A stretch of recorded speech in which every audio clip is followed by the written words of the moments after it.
Teman-teman, pada kesempatan kali ini kita akan membahas mengenai gas ideal. Soalnya seperti berikut.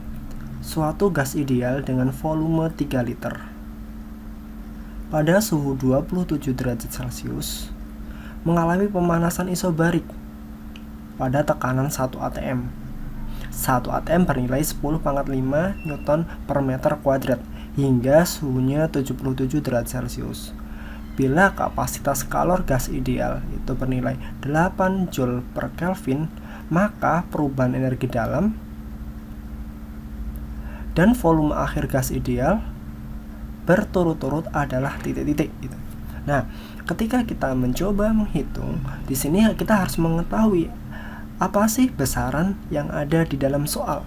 Besaran di dalam soal itu ada V1 sebesar 3 liter atau bernilai dengan 3 kali 10⁻³ M⁻3. Terus T1 nya 27 derajat Celcius atau senilai dengan 300 Kelvin. Kemudian P 1 atm yang senilai dengan 10⁵ Newton per meter kuadrat. Ada T2 77 derajat Celcius yang senilai dengan 350 Kelvin,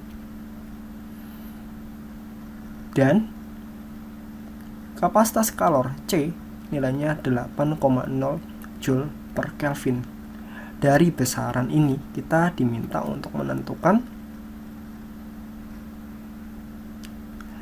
perubahan energi dalam ataupun delta U dan juga volume akhir gas ideal V2. Mari kita hitung. Yang pertama, kita menghitung volume akhir gas ideal terlebih dahulu.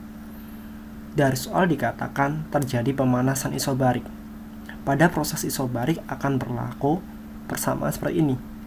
V1 per T1 sama dengan V2 per T2. V1 nya nilainya 3 liter per T1 nya 300 sama dengan V2 per T2 350.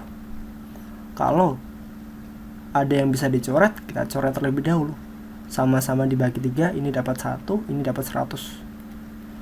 Sehingga kita mendapatkan nilai V2 itu bernilai 3,5 liter. Ketika mengalami proses isobarik, usaha pada isobarik akan berlaku W sama dengan P kalikan dengan delta V. P bernilai 10⁵. Delta V V2 dikurangi dengan V1. Berarti di sini 10⁵. V2-nya 3,5 kali 10⁻⁻³ dikurangi dengan 3 kali 10⁻⁻³. Hasilnya 10⁻⁵ dikalikan dengan 0,5 kali 10⁻⁻³ sehingga akan diperoleh 0,5 kali 10⁻², yang senilai dengan 50 Joule. Kita sudah mengetahui nilai usahanya. Selanjutnya, ketika proses suatu gas ideal, kita pun juga harus mengetahui berapa nilai kalornya. Hi itu bisa dapat ditentukan dengan C kalikan dengan delta T.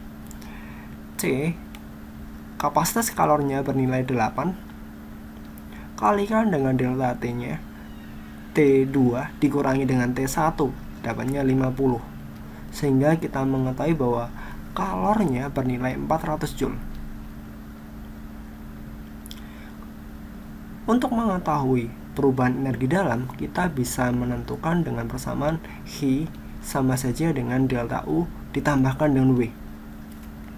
Hi-nya bernilai 400 sama dengan delta U-nya yaitu yang kita cari, W-nya 50.